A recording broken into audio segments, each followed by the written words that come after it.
Hi, everybody. Welcome to my homestead and welcome to my channel. My name is Jared. I got an email from Anonymous. Subject line, get out of Dodge saying. And then in the email, hi, Jared. I was talking with a friend earlier and told her I was driving through Dodge City on my way home. She said you posted a video saying that you were headed right now for safety. Yeah. So if you didn't catch it, I did some live streams on Saturday. You know, it was the day after like the big outbreak that took place in Nebraska and Iowa primarily. And the next day after that was going to be, I guess, like the big day, the main event. And it seemed like it was headed directly our way, like all these storms and tornadoes. So I was not going to hang around after what happened in Iowa.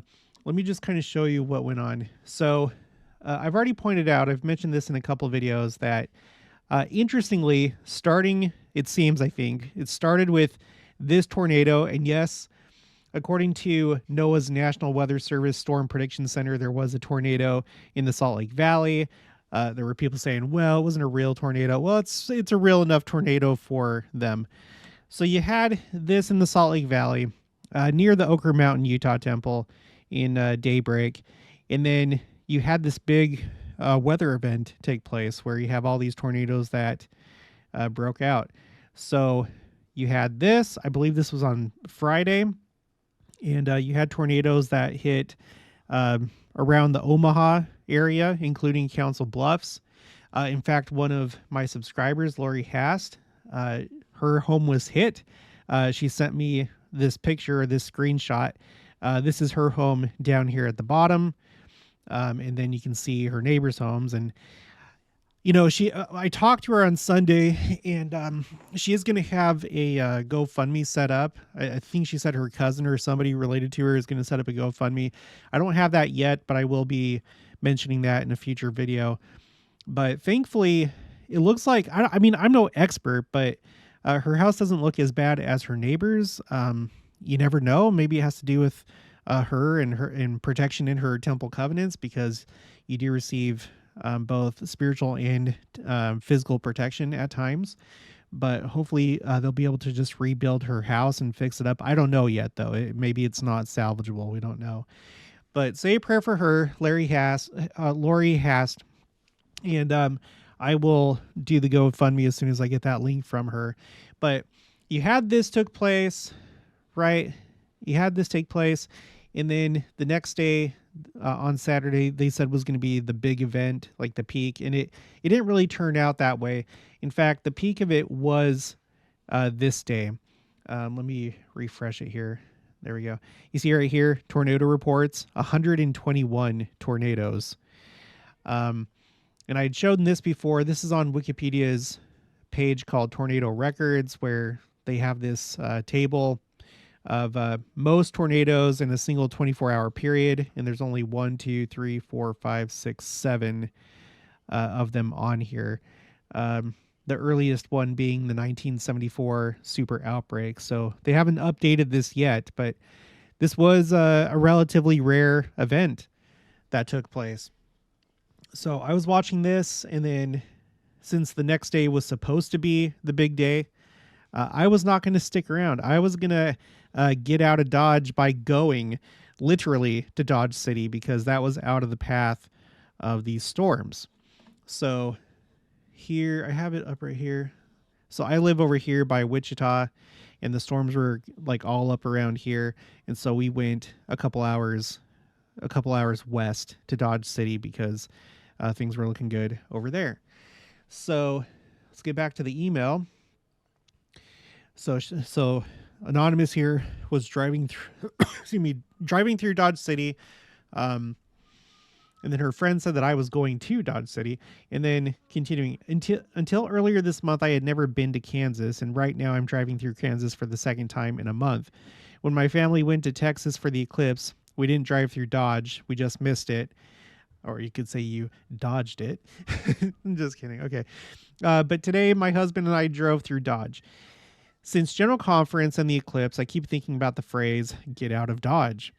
In President Eyring's talk, where he spoke of the counsel he and his wife received from a prophet to be ready to move on when the call came, and then gave that same counsel to us, brought back the thought of get out of Dodge. I always thought that saying was a reference to get out quickly because things are going south. But when I looked it up out of my on my way to Texas to figure out the origin of the saying, I read that Dodge City was a very rough place historically because of the lawlessness happening there. When law and order came to the town and more families started moving there, get out of Dodge became a warning against outlaws that their crimes would not be tolerated anymore. It's interesting that there are two ways of interpreting that saying. Now the devil is having a heyday, but soon wickedness will be purged from the earth, and the millennium will be ushered in at Christ's Christ's coming, and peace, law, and order will become the norm. It is a beautiful thing to look forward to. If you decide to share, please keep my name private, stay safe, and thanks for all you do. Well, thank you, Anonymous. It always makes me think of this. This is actually a movie about Tombstone. I think the name of the movie is Tombstone. I never watched it, but I always loved this meme. It's an old one, but I think it's a classic. It involves Wyatt Earp, which was in Dodge City. He was in Wichita, and then he was in Dodge City, and he cleaned it up. Well, I actually read this article where it said he didn't really clean it up so much as he just made it safe because there was still a lot of bad things going on, but it was like a safe place to be while he was there. So Wyatt Earp. But yeah, the second coming, this is, I guess, one way that we can picture it, right? We can look forward to this time when this like lawless world that we live in with so much wickedness is going to be cleaned up. And so, yeah, I was actually thinking about this before I got the email. So it was perfect, Anonymous, that you sent me this email because I was thinking about President Eyring's talk. Typically, whenever I've talked about this on the channel, I've talked about it in the context of being ready to accept responsibility. In fact, I have this spreadsheet right here where we've looked at all these changes taking place in the church that seem to be preparing the church to receive large numbers of people and to free up priesthood holders to perform the ordinances of salvation like baptism and stuff, free up as many of them as possible, streamline things, get things synchronized for a large number of people to join the church. And toward the bottom of this spreadsheet, I did this exercise, just kind of getting a rough idea of maybe what to expect after the burning takes place and those that remain, because I used Dodge City actually as an example, and we went through this exercise of like, okay, what if like half of the world remains, and then of that half that remains, let's say that like there's 70% that decides to join the church or 50% that decides to join the church. Dodge City has one ward according to the church meeting house locator. And so in the case that half of those remain in Dodge City, join the Dodge City ward, obviously they're not all going to fit within that ward. There's going to have to be a bunch of wards that are created. But with the ward that already exists, what you would end up with is essentially one ward member to 28 people that want to join the church. But if you reduce that down to participating adults, then it's like one participating adult to 70 new converts. And then if you reduce it down even further to Melchizedek priesthood holders, then it's one Melchizedek priesthood holder to about 347 new converts. So all around the world, we could probably expect something like that to happen. You know, this is just like a very rough, just a ballpark. It could be more, it could be less, who knows? But that's something to think about. So whenever I've read this part of his talk, that's what I was thinking about, how all of us are probably going to have to step up and leave our comfy lifestyles and accept leadership positions and maybe move, for all you know. But with what just happened this last weekend with all the tornadoes, I think that this could apply as well. What's interesting, okay, so what I'm about to read, this whole thing about being able to walk away easily, this is something that he repeated from his talk in the April 2021 General Conference.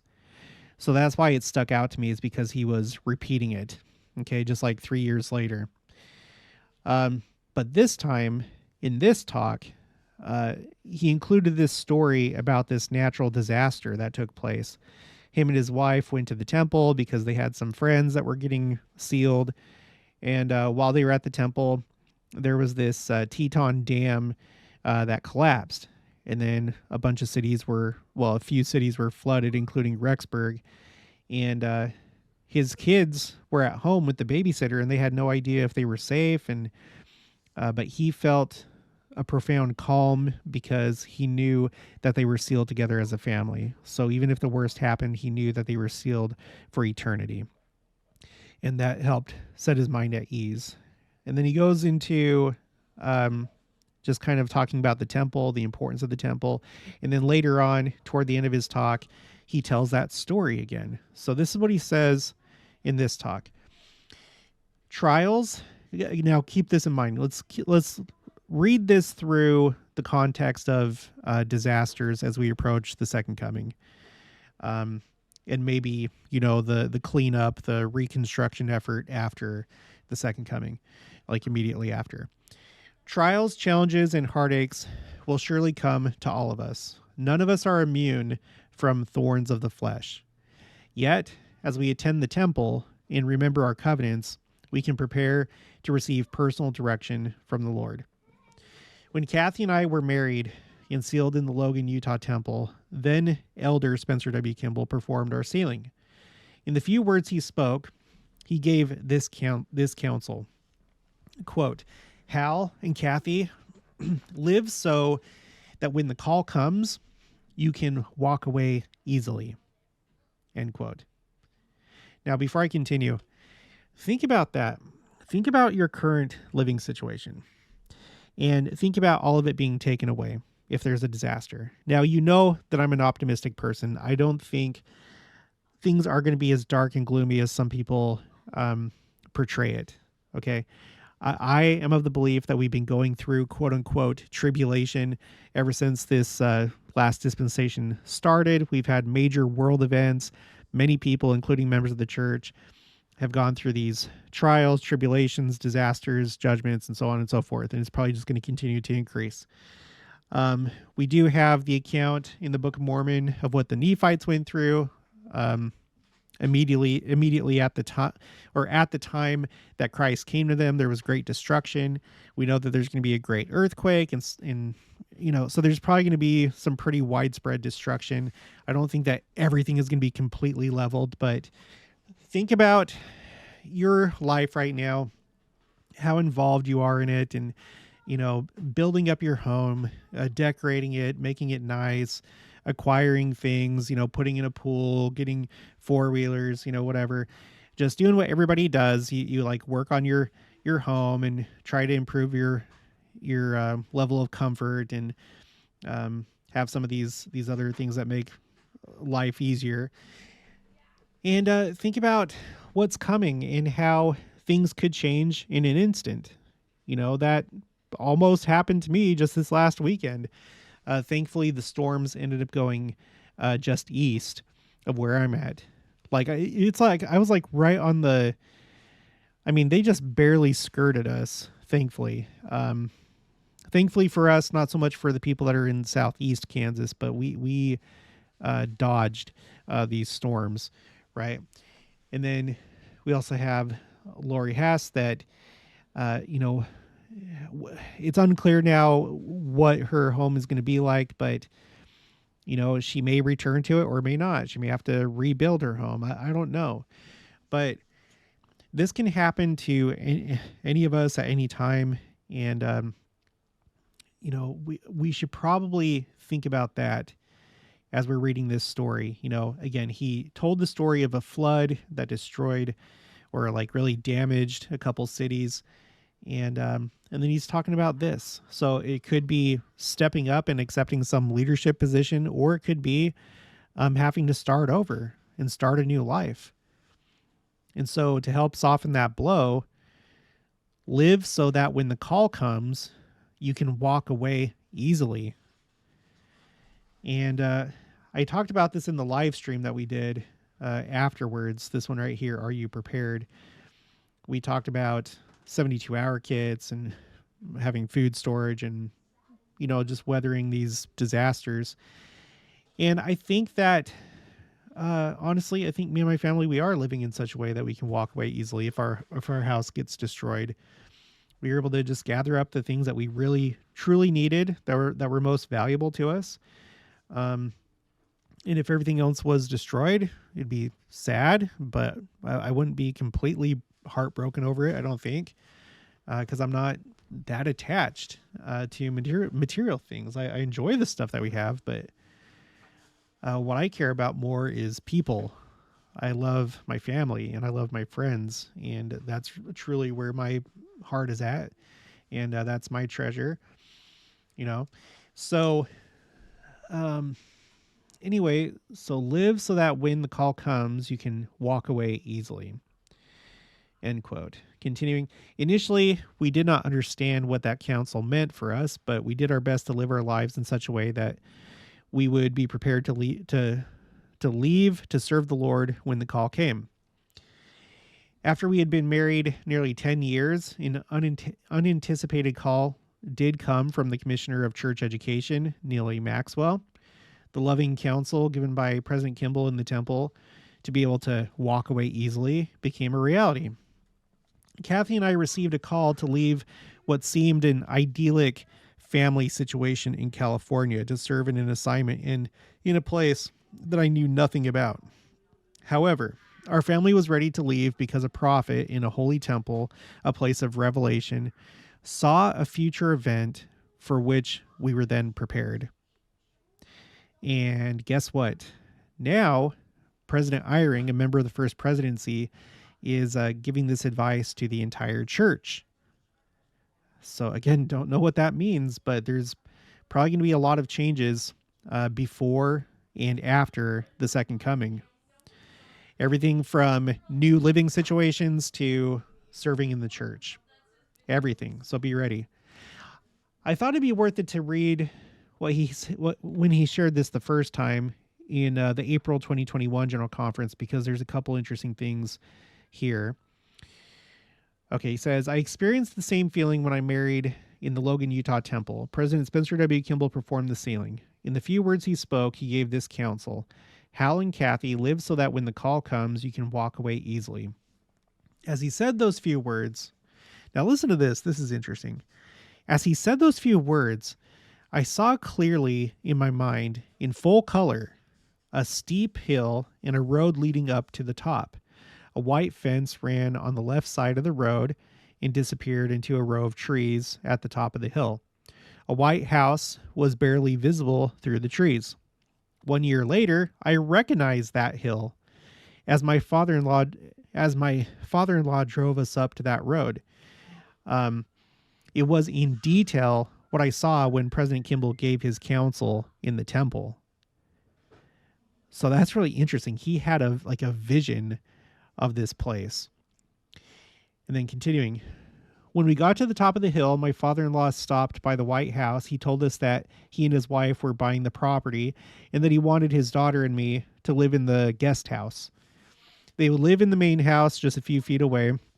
So during the 10 years we lived in that lovely family setting, my wife and I would say almost every day, we had better enjoy this because we aren't going to be here long.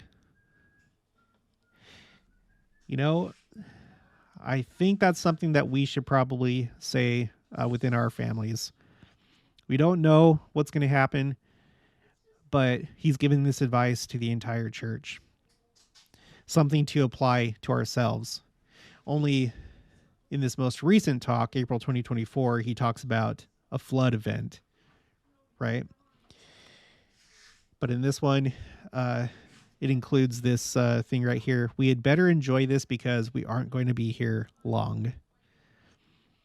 A call came from Church Commissioner of Education, Neil A. Maxwell. The warning given by, and he's calling it a warning. The warning given by President Kimball to be able to walk away easily became a reality. It was a call to leave what seemed an idyllic family situation to serve in an assignment in a place that I knew nothing about. Let me just say, you guys, at the first part of the millennium, things are probably going to be just so different than what they are now.